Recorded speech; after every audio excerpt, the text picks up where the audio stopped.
do the class and race components come in? I've talked a lot on here about how an unwritten rule of work that most of the research participants I've talked to who are from working class backgrounds really struggle with corporate indirectness.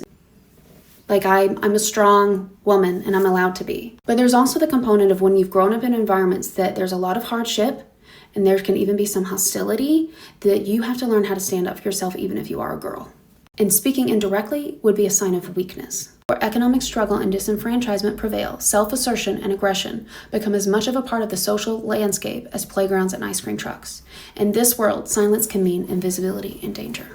Researchers Mikel Brown and Gilligan have found that girls on the margins of society, those who are lower income and or racially marginalized, were more in tune with their thoughts and feelings than middle-class girls, middle-class white girls specifically. The culture with power, which is middle class and higher.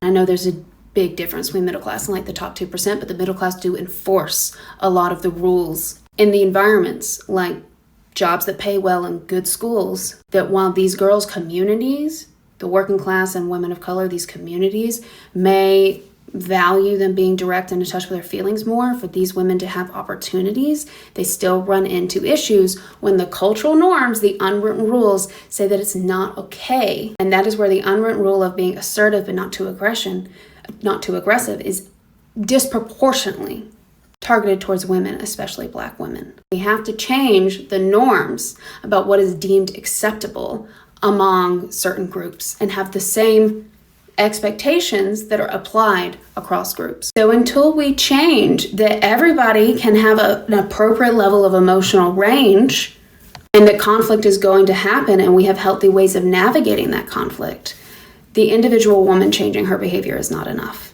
unfortunately.